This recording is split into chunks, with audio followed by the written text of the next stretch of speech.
ഒന്ന് പരിചയപ്പെടാൻ വന്നതാ. എന്നെ ഒന്ന് സഹായിക്കണം. പോത്തേട്ട സ്റ്റേഷൻ വരെ ഒന്ന് വരണം. നീ എന്നെ സ്റ്റേഷനിൽ കൊണ്ടുപോടാ.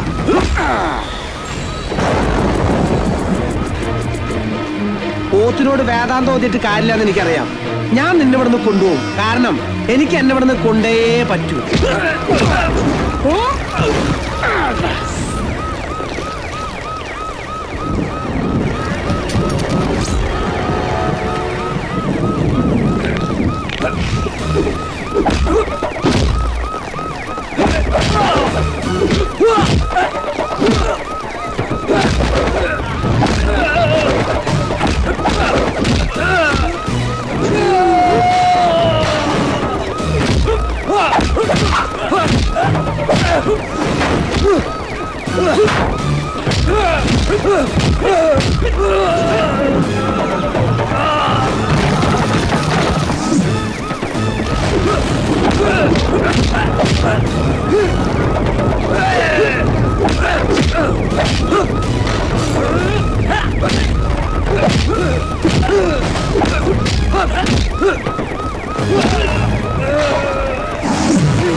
വരണം വരണം.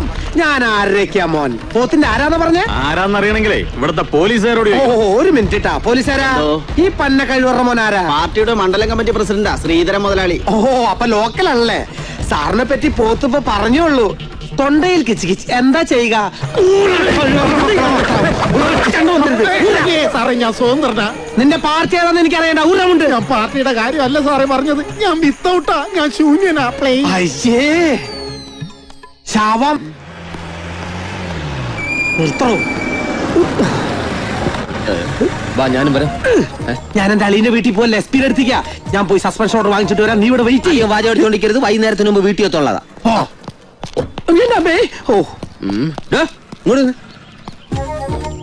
ഇയാളെ ഇനി തുരുമ്പിച്ച വണ്ടിയും കൊണ്ട് എന്റെ കൺവെട്ടത്ത് കണ്ടുപോകരുത്. കൊണ്ടുപോകോ.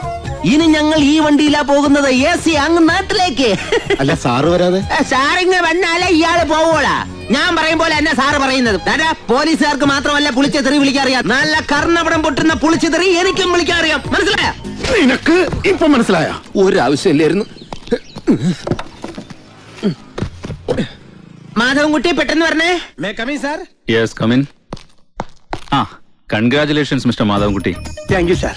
എന്തിനാന്ന് മനസ്സിലായില്ല. എടോ, താൻ അറസ്റ്റ് ചെയ്ത പലരും രാഷ്ട്രീയ കുപ്പായമിട്ട് നടക്കുന്ന ക്രിമിനൽസാ. ഇതിനു മുമ്പിരുന്ന പല ഓഫീസേഴ്സും നോക്കിയിട്ട് നടക്കാത്തതാ താൻ ഒറ്റയ്ക്ക് ചെയ്തത്. അതുകൊണ്ട് ഇനി തന്നെ 1 വർഷത്തേക്ക് ഇവിടുന്ന് സ്ഥലം മാറ്റണ്ടെന്നാ എന്റെ തീരുമാനം. എന്താ സന്തോഷായില്ലേ? സന്തോഷം കൊണ്ട് എനിക്ക് നിക്കാൻ വയ്യേ. താൻ എന്തിനാടോ കരയുന്നത്? ആനന്ദ കണ്ണീരാ സാർ. എവരാ മാധവൻകുട്ടി? ഒരു മുறை வந்து பார்த்தாயோ என் மனம் நீ அறிந்தாயோ. മാധവൻകുട്ടി നീ അറിഞ്ഞ?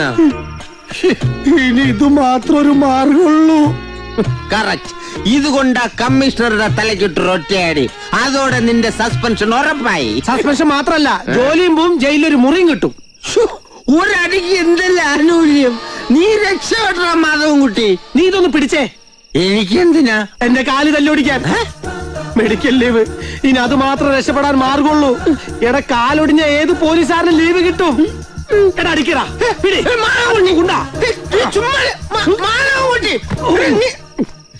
അടിക്കടാ. ഓടിക്കാൻ. എടാ ഓടിക്കാനാ പറഞ്ഞ. മാധവൻകുട്ടി അടിക്കടാ. ഞാൻ നിന്നെ കൂടപ്പറപ്പിലെ പോലെ കണ്ടിട്ടുള്ളത്. ആരോരും ഇല്ലാത്ത എനിക്ക് ഒരു വീട് വാങ്ങിച്ചു തന്നത് നീയാണ്.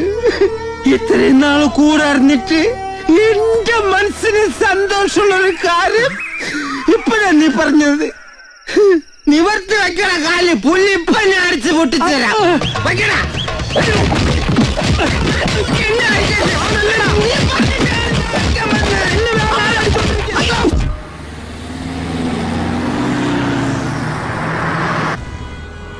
നമ്മുടെ ഭാഗ്യട അധികം പരിക്കൊന്നുമില്ലാതെ ലീവും കിട്ടി നാട്ടിലേക്ക് മടങ്ങി വരാൻ കഴിഞ്ഞല്ലോ. നിനക്ക് ഈ പരുക്കൊന്നും പ്രശ്നമല്ല, പക്ഷെ എനിക്ക് പരുക്ക. അതിനെ അടി വരുമ്പോ ഒഴിഞ്ഞു മാറാൻ പഠിക്കണം, അല്ലാതെ തല വെച്ച് കൊടുക്കല്ല വേണ്ട. ഇതവന്മാർ അടിച്ചു പൊട്ടിച്ചതൊന്നും അല്ല, ഞാൻ ഡോറ് തുറന്ന് പുറത്തേക്ക് ഓടിയപ്പോ പറ്റിയതാ. പുറത്തേക്ക് ഓടിയാ പിന്നെ എങ്ങനെയാ തലയ്ക്ക് പരിക്ക് പറ്റാ? തുറന്നത് ഡോറല്ലെന്ന് തലയിടിച്ചപ്പോഴാ മനസ്സിലായത്. അത് അലമാരയായിരുന്നു. നീ തെറ്റിദ്ധരിച്ചല്ലേ? വണ്ടി നിർത്ത്.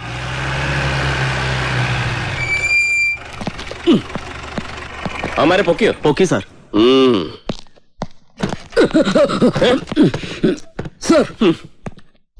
നല്ല ആള് എന്തിനാ വിജയ് ഈ കൊച്ചു ഉളുപ്പാങ്കാലത്ത് നമ്മളെവിടെ കൊണ്ട് നിർത്തിയിരിക്കണേ? വിജയന ചുമ്മാരി സാറ് എന്തിനാ സാറേ ഈ കൊച്ചുവെളുപ്പം കാലത്ത് നമ്മളെവിടെ കൊണ്ട് ഇരുത്തിയിരിക്കുന്നത്? ഒരു ചായ പോലും ഈ കൂറുകൾ വാങ്ങി തന്നില്ല. തന്നെ അപ്പം മൂട്ടാൻ പറഞ്ഞിരുന്നല്ലോ. അയ്യോ തന്നില്ല. നിന്റെ ഇത് ആരാടാ ഉടുമ്പ് ദേവസ്യ? അവൻ സാറിനെ പറ്റിച്ച്. ഉടുമ്പ് ദേവസ്യ തരകൻ ഹൗസ് എന്ന മേൽവിലാസോട് അവൻ ഞങ്ങളോട് പറഞ്ഞത്. നിന്റെയൊക്കെ ഉടുമ്പ് ഇപ്പൊ മട്ടാഞ്ചേരി പോലീസ് സ്റ്റേഷനിലുണ്ട്.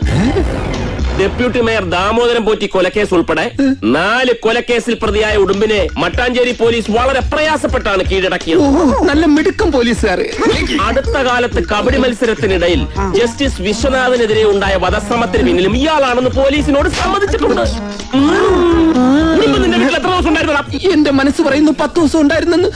പക്ഷെ 7 ദിവസം ഉറപ്പായിട്ടുണ്ടായിരുന്നു. മാണിക്കോട് ശിവനാണ് സത്യം. എന്നിട്ട് അയാൾ അങ്ങോട്ട് പോയി? മട്ടാഞ്ചേരി പോലീസ് സ്റ്റേഷനിലുണ്ട്. അത് നിനക്കെങ്ങനെ അറിയാം? സാറല്ലേ ഇപ്പൊ പറഞ്ഞത്? മത്സരത്തിനൊന്ന് ജഡ്ജിയെ കൊല്ലാൻ സാധിക്കാതെ വന്നപ്പോൾ നിങ്ങൾ അവനെ എങ്ങോട്ട് മാറ്റിയെന്നാ ചോദിച്ചത്. ഞങ്ങൾ എന്തിനാ ജഡ്ജിയെ കൊല്ലാൻ നോക്കുന്നത്? മത്സരത്തിന്റെ പുലർച്ചെയല്ലേ കുടുംബിനെ കാണാതാവുന്നു. പോകുന്ന വഴിക്ക് അവന്റെ 25,000 രൂപ അടിച്ചോണ്ട് പോയി. അതെ, മട്ടാഞ്ചേരി വരെ പോയ എന്റെ കാശ് കിട്ടും. അതെങ്ങനെ? സാറല്ലേ പറഞ്ഞത് അവൻ മട്ടാഞ്ചേരി സ്റ്റേഷനിലുണ്ട്. സത്യം പറയടാ, ജഡ്ജിയെ കൊല്ലാൻ വേണ്ടിയല്ലേ നിങ്ങൾ അവനെ കൊണ്ടുവന്നത്? സത്യമായിട്ടും അല്ല, ചിത്രാംഗതനെ അവനെ കൊണ്ടുവന്നത്. മാധവൻകുട്ടി പറഞ്ഞിട്ടല്ലേ? ഒരുത്തനും രക്ഷപ്പെടുമെന്ന് വിചാരിക്കണ്ട. ചിത്രാംഗതൻ ഏതോ ഒരു സ്റ്റേഷനിൽ ഒരു തെണ്ടിയെ പിടിച്ചെന്ന് വിചാരിച്ച് ഞാൻ എന്ത് പഴച്ചെന്നാ? പോലീസിനടുത്ത് തന്നെ പൊട്ടങ്ങളി വേണ്ട. താൻ കൊണ്ടുവന്ന ഉടുമ്പ് ദേവസ്യയെ കുറിച്ചാണ് സാർ ചോദിച്ചത്. അയ്യോ, സാറുമാരുടെ വർത്തമാനം കേട്ട അളിയനെ വെടിവെക്കാൻ ഞാനാണ് ആളിനെ ഇറക്കിയെന്ന് തോന്നും. സാറെ, മാധവൻകുട്ടി കബഡി കളിക്ക് ഒരാളിനെ വേണമെന്ന് പറഞ്ഞപ്പോ കുറച്ച് കാശ് കിട്ടുന്ന കാര്യമായതുകൊണ്ട് ഒരു എഫക്റ്റിന് ഉടുമ്പ് ദേവസ്യ എന്ന പേരിൽ കള്ളം പത്രോസിനെ ഇറക്കിയത് ഞാനാ. നാടകം കളിച്ച് രക്ഷപ്പെടാൻ നോക്കുന്നതാ. വിശ്വനാഥ സാറിനെ കൊല്ലാൻ വേണ്ടി കബഡി മത്സരത്തിന്റെ പേരും പറഞ്ഞ് ഉടുമ്പിനെ തന്നെയാണ് കൊണ്ടുവന്നത്. തെളിവെടുപ്പിനായി അവനിവിടെ കൊണ്ടുവരുന്നുണ്ട്. ഇതിന്റെ പിന്നിൽ ആരാണെങ്കിലും അവനെ ഞാൻ പുറത്ത് കൊണ്ടുവരും.